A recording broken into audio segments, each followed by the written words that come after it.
Bismillahirrahmanirrahim. Assalamualaikum warahmatullahi wabarakatuh.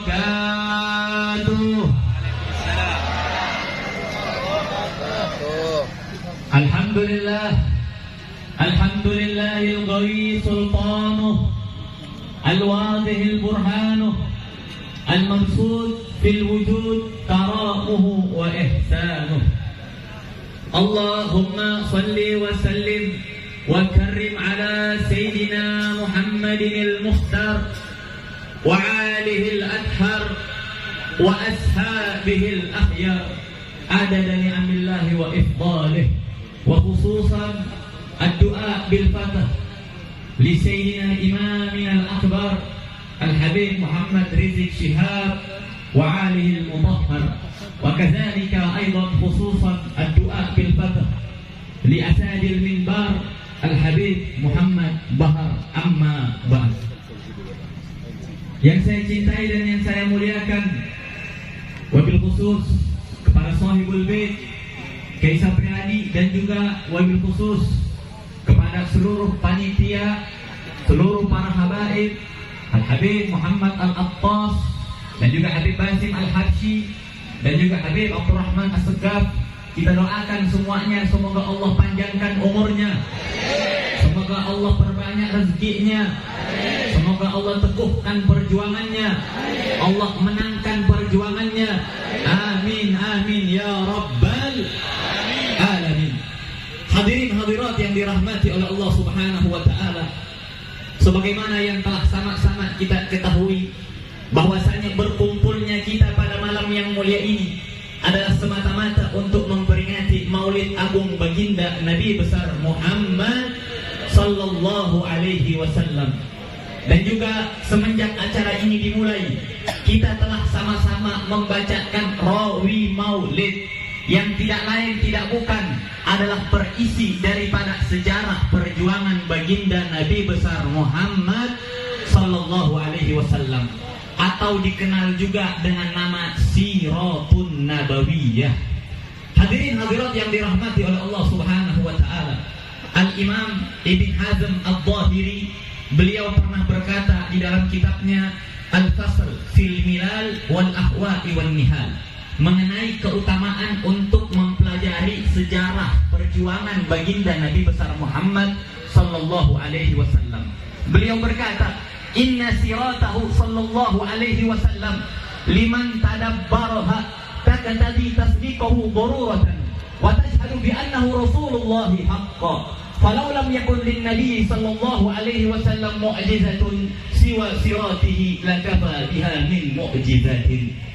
Al-Imam Ibn Hazm Al-Zahiri beliau berkata bahwasanya mempelajari sejarah perjuangan Nabi, menghayati sejarah perjuangan Nabi, bagi orang yang menghayatinya itu dapat membuat dia untuk membenarkan kenabian Nabi. Jikalau seandainya Nabi SAW tidak memiliki mukjizat, yang beliau miliki hanyalah sejarah perjuangannya, maka sejarah perjuangan Nabi sudah cukup untuk menjadi mukjizat baginda Nabi besar Muhammad SAW. Ketika kita membahas sejarah perjuangan baginda Nabi besar Muhammad sallallahu alaihi wasallam, Allah subhanahu wa ta'ala telah memberikan kita informasi dengan singkat, padat dan jelas tentang bagaimana suka duka dakwah Nabi, tentang bagaimana suka duka perjuangan Nabi. Faqala Allah subhanahu wa ta'ala, wa idh yamkuru bikal ladzina kafaru liyuthbituka aw yaqtuluka aw yukhrijuka wa yamkuruna wa yamkurullah wallahu khairul makirin. Allah subhanahu wa ta'ala menginformasikan kepada kita tentang sejarah perjuangan Nabi, bagaimana dulu ketika Nabi berjuang, bagaimana dulu ketika Nabi berdakwah, beliau pernah dibungkam, beliau pernah ingin dipenjara, bahkan beliau pernah ingin dibunuh oleh orang-orang kafir Quraisy. Sehingga Allah berfirman, wa iz yamkuru bikal ladzina kafaru. Ingatlah wahai Nabi, ingatlah wahai Rasul, iz yamkuru bika, ketika berbuat makar kepada dirimu. Siapa mereka yang berbuat makar kepada Nabi? Alladzina kafaru, yaitu orang-orang kafir, yaitu orang-orang musyrik. Untuk apa mereka berbuat makar kepada Nabi? Liyusbituka, tujuannya adalah untuk membungkam dakwah Islam yang diperjuangkan oleh baginda Nabi besar Muhammad sallallahu alaihi wasallam. Liyusbituka aw yaqtuluka, atau bahkan mereka berbuat makar kepadamu wahai Nabi untuk membunuhmu, aw yukhrijuka, atau mengeluarkanmu dari kampung halamanmu. Wa yamkuruna, mereka berbuat makar kepadamu wahai Nabi. Wa yamkurullah, ingatlah Allah Subhanahu wa taala akan membalas perbuatan orang-orang yang makar. Wallahu khairul makirin. Dan Allah Subhanahu wa taala adalah sebaik-baiknya zat yang membalas perbuatan orang-orang yang berbuat makar. Maka oleh karena itu hadirin hadirat yang dirahmati oleh Allah Subhanahu wa taala, pada malam yang mulia ini dan juga di hari-hari sebelumnya, kita telah memperjuangkan daripada dakwah Nabi, kita telah memperjuangkan daripada syariat Islam. Maka pada hakikatnya kita adalah mengikuti daripada jalan dakwah baginda Nabi besar Muhammad sallallahu alaihi wasallam. Nabi ajarkan kita untuk amar ma'ruf nahi munkar. Di dalam dakwah wajib untuk menegakkan yang namanya amar ma'ruf dan nahi munkar. Kenapa demikian? Karena Allah Subhanahu wa taala berfirman di dalam Al-Qur'an, "Wal takun minkum ummatun yad'una ilal khair wa ya'muruna bil ma'ruf wa yanhauna 'anil munkar wa ulaika humul muflihun." Allah Subhanahu wa taala berfirman, "Wal takun," hendaknya ada minkum, dari golongan kalian, siapa? Ummatun, segolongan kelompok, segolongan umat, yad'una ilal khair, yang mereka mengajak manusia berbuat kebaikan, wa ya'muruna bil ma'ruf, dan mereka menegakkan kema'rufan, mereka menegakkan kebenaran, wa yanhauna 'anil munkar, dan mereka mencegah segala macam kezaliman, segala macam ketidakadilan, segala macam kemungkaran. Allah katakan orang yang menegakkan amar ma'ruf nahi munkar, ulaika humul muflihun. Mereka itulah orang-orang yang beruntung di dunia, juga mereka adalah orang-orang yang beruntung di akhirat. Hadirin hadirat yang dirahmati oleh Allah Subhanahu wa taala. Di dalam ayat ini Allah Subhanahu wa taala memakai lafaz wal takun, di situ ada lam. Lam di situ di dalam ilmu nahwu namanya sigot fi'il amr. Adalah sigot yang menunjukkan arti perintah. Sedangkan di dalam ilmu usul fikih ada suatu kaidah yang berbunyi al aslu alal amr yadullu alal wujub. Asal dari perintah yang datang dari Allah, asal dari perintah yang datang dari Nabi, itu hukumnya wajib. Sehingga para ulama dari salaf sampai khalaf, mutaqaddimin atau mutaakhirin atau muakhirin, mereka bersepakat, mereka ijma bahwasanya annal amr bil ma'ruf wan nahyi 'anil munkar wajibun qat'an bil ijma' bila khilaf. Bahwasanya menegakkan kebenaran, memperjuangkan keadilan, memperjuangkan perkara yang hak, dan juga melarang, mencegah dari segala macam kezaliman, mencegah segala macam kemungkaran, itu hukumnya wajib bil ijma'. Sehingga tidak ada lagi satupun ulama yang berkata bahwasanya amar ma'ruf nahi munkar hukumnya sunnah. Berarti amar ma'ruf nahi munkar hukumnya wajib apa tidak? Wajib apa tidak? Yang perintahin amar ma'ruf nahi munkar Allah apa bukan? Allah apa bukan? Perintah dari Allah wajib apa tidak? Berarti wajib tidak kita menegakkan amar ma'ruf nahi munkar? Wajib, saudara-saudara. Wajib kita menegakkan amar ma'ruf nahi munkar. Yang namanya amar ma'ruf nahi munkar itu adalah suatu kesatuan yang tidak boleh dipisah-pisahkan, saudara-saudara. Tidak boleh kita memisahkan. Sudahlah, anak amar ma'ruf aja, anak nggak mau nahi munkar, anak mau cari aman. Nggak boleh, saudara-saudara. Yang namanya amar ma'ruf harus juga dibarengi dengan nahi munkar, mencegah segala macam kezaliman. Berarti kalau seandainya ada ulama yang bilang udahlah anak memerintahin manusia ngerjain kebaikan aja, tapi masalah nahi munkar tunggu dulu, anak nggak mau kalau masalah itu, entar di penjara, entar dikriminalisasi. Ini bukan ulama, saudara-saudara, ini ulama-ulamaan. Kenapa demikian? Karena yang namanya ulama, mereka tahu bahwasanya amar ma'ruf nahi munkar itu adalah suatu kesatuan yang tidak boleh dipisah-pisahkan. Bahkan Al-Habib Abdullah bin Alwi Al-Haddad, beliau berkata di dalam kitab An-Nasaihud Diniyah di bab amar ma'ruf nahi munkar, beliau berkata, la rukhsata li ahadin fi tarkil amr bil ma'ruf wan nahyi 'anil munkar, atau kama qala Al-Habib Abdullah bin Alwi Al-Haddad. Beliau Al-Habib Abdullah bin Alwi Al-Haddad beliau berkata, tidak ada keringanan bagi siapa siapapun untuk yang namanya menegakkan kebenaran, untuk meninggalkan yang namanya menegakkan kebenaran dan mencegah kemungkaran. Nggak boleh bagi siapapun untuk menghilangkan, untuk tidak mengerjakan daripada amar ma'ruf nahi munkar. Maka oleh karena itu hadirin hadirat yang dirahmati oleh Allah Subhanahu wa taala, yang namanya dakwah tidak akan pernah jauh daripada yang namanya amar ma'ruf nahi munkar. Nah, maka kita kembali di sejarahnya Nabi. Bagaimana sih amar ma'ruf nahi munkarnya Nabi? Bagaimana sih dakwahnya Nabi? Bagaimana sih sejarah perjuangan Nabi di dalam memperjuangkan syariat Islam? Hadirin hadirat yang dirahmati oleh Allah Subhanahu wa taala. Ada 5 perkara, 5 inti daripada bagaimana sejarah, bagaimana perjuangan Nabi dulu ketika beliau memperjuangkan syariat Islam. Nabi SAW ketika beliau mendakwahkan Islam, ketika beliau memperjuangkan Islam, beliau dicaci maki, beliau dihina. Akan tetapi ketika beliau dicaci maki, ketika beliau dihina, Nabi SAW menjadikan cacian makian sebagai semangat untuk terus memperjuangkan syariat Islam. Beliau tidak menjadikan cacian makian sebagai api yang memadamkan perjuangan beliau, akan tetapi beliau menjadikan cacian makian sebagai api yang mengobarkan semangat beliau di dalam memperjuangkan amar ma'ruf dan nahi munkar. Jadi yang namanya cacian, makian, hinaan itu sudah dialami sama Nabi, saudara-saudara. Jadi jangan kita sibuk untuk ngurusin cacian, makian daripada orang yang mencaci, melainkan cacian, makian mereka tidak boleh kita down, tidak boleh kita hancur mental, melainkan ketika kita dicaci, ketika kita dimaki, tiru kita punya Nabi. Bagaimana ketika beliau dicaci maki, beliau selalu menjadikan cacian makian tersebut sebagai api yang mengobarkan semangat beliau. Akan tetapi tidak boleh kita caci maki, tidak boleh kita caci maki para ulama, tidak boleh kita caci maki orang soleh. Kenapa? Karena caci maki orang soleh itu adalah perbuatannya orang-orang kafir. Oleh karena itu saya mau tanyakan, ini kira-kira zaman sekarang yang caci maki ulama banyak tidak? Kira-kira yang caci maki ulama banyak tidak? Yang caci maki ulama itu pengikutnya Nabi atau pengikutnya orang kafir Quraisy itu? Itu yang caci maki para ulama pengikutnya Nabi atau pengikutnya orang kafir Quraisy? Ikut orang kafir Quraisy, saudara-saudara. Jadi kalau saya heran, kalau ada yang caci maki ulama, berarti dia bukan umatnya Nabi, berarti dia bukan pengikutnya para Nabi. Kenapa? Karena Nabi SAW beliau pernah bersabda, al-ulama warasatul anbiya. Mereka para ulama adalah pewarisnya para nabi. Mereka para ulama adalah pewarisnya para nabi. Berarti siapapun yang menghina ulama, siapapun yang mencaci maki ulama, maka sama dengan dia mencaci maki Nabi, saudara-saudara.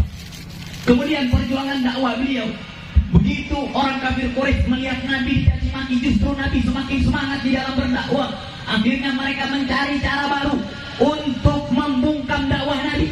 Kali ini mereka mencari cara untuk menfitnah Nabi, saudara-saudara. Kali ini mereka mencari cara untuk menyebarkan berita hoaks tentang Nabi. Akhirnya mereka sebarkan bahwasanya dia Muhammad adalah orang gila, dia Muhammad adalah tukang sihir, dia Muhammad adalah pemecah belah kesatuan dan persatuan bangsa, dia Muhammad adalah pemecah belah rumah tangga orang. Nabi difitnah, saudara-saudara. Berarti kalau seandainya ada yang fitnah ulama, ada yang menyebarkan berita hoaks tentang ulama, ada yang bilang bahwasanya para ulama adalah pemecah belah umat, itu pengikut Nabi atau pengikut orang kafir Quraisy, saudara-saudara? Pengikut Nabi atau pengikut kafir Quraisy? Pengikut kafir Quraisy. Nabi difitnah sama mereka. Nabi dibilang pemecah belah umat, Nabi dibilang pemecah belah bangsa. Padahal yang Nabi sampaikan adalah kebenaran, padahal yang Nabi sampaikan adalah hal yang benar yang datangnya dari Allah Subhanahu wa taala. Akan tetapi kita lihat bagaimana sikapnya Nabi. Nabi tanggapi fitnah tersebut, bukan Nabi diamkan, saudara-saudara. Gak boleh kita mendiamkan fitnah, gak boleh kita membiarkan orang yang fitnah para ulama. Wajib untuk kita melawan segala macam fitnah yang ditujukan kepada para ulama, saudara-saudara. Jadi gak boleh kita lihat Nabi tanggapi fitnahnya, Nabi tanggapi fitnahnya, tetapi Nabi tidak menghabiskan waktu 24 jam untuk menanggapi fitnah. Sisanya Nabi habiskan waktunya untuk berdakwah di jalan Allah Subhanahu wa taala. Kemudian apa sih tujuan mereka menfitnah Nabi? Apa sih tujuan mereka untuk menyebarkan berita hoaks tentang Nabi? Mereka katakan Nabi adalah pemecah belah bangsa. Yang mereka tujukan,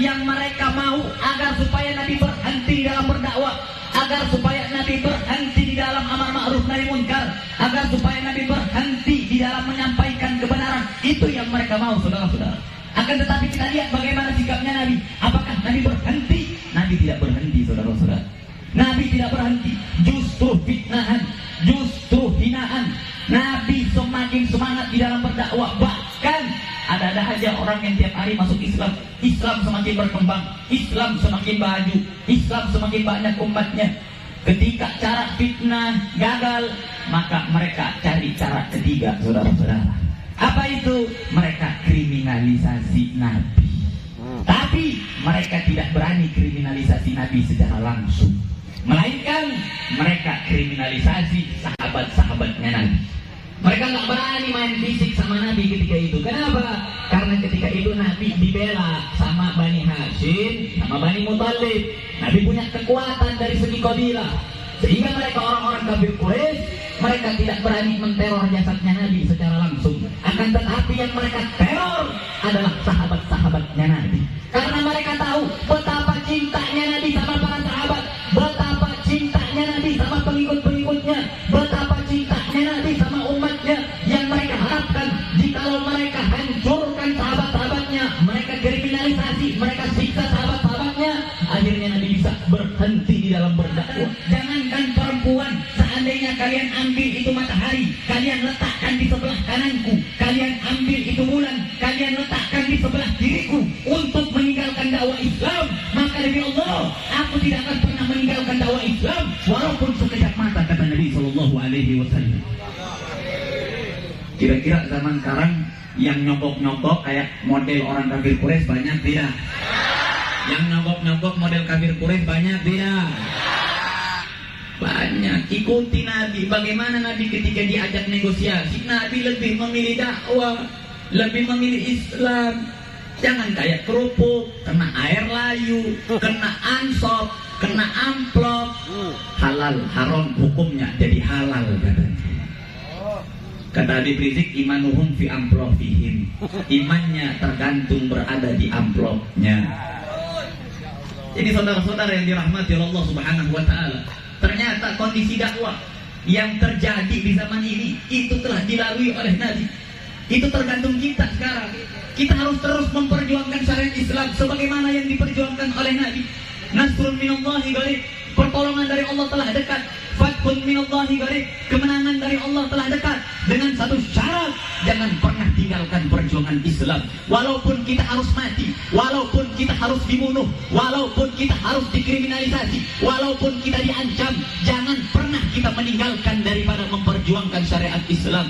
Walaupun kita harus mati, kita harus tetap tegak berdiri. Walaupun kita harus dikriminalisasi, kita jangan pernah berhenti untuk memperjuangkan daripada dakwah baginda Nabi besar Muhammad sallallahu alaihi wasallam. Kemudian hadirin hadirat yang dirahmati Allah Subhanahu wa taala, datangnya saya di sini untuk menyampaikan daripada wasiat amanat daripada guru kita semua, Al Habib Muhammad Bahar bin Ali bin Subit.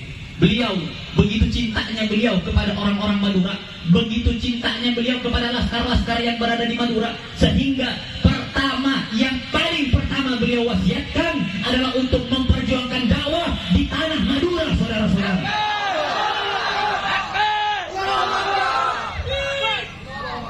Betapa cintanya beliau, saudara-saudara. Yang pertama kali beliau wasiatkan, yang pertama kali saya dengar, beliau lebih dahulu memperjuangkan, lebih dahulu mewasiatkan agar supaya kalian orang-orang Madura, pemuda-pemudi Madura harus semakin semangat memperjuangkan Islam, harus semakin berani, tegar, tetap berdiri walaupun kita harus dikriminalisasi, saudara-saudara. Kemudian wasiat yang kedua daripada Habib Bahar bin Ali bin Smith, beliau berkata bahwasanya jikalau nanti satu orang Bahar ditangkap ataupun dibunuh ataupun diancam ataupun dikriminalisasi, maka besok harus lahir 1 juta Bahar yang siap untuk memperjuangkan syariat Islam. Siapa 1 juta Habib Bahar yang beliau maksud? 1 juta bahar yang beliau maksud adalah pemuda-pemudi Islam, umat Islam yang senantiasa membela kebenaran, yang senantiasa menyampaikan perkara yang hak, yang senantiasa jihad fisabilillah, yang senantiasa jiwanya sebagaimana jiwa pejuangnya Habib Bahar. Itu yang dimaksudkan beliau 1 juta bahar, saudara-saudara. Allahu Akbar.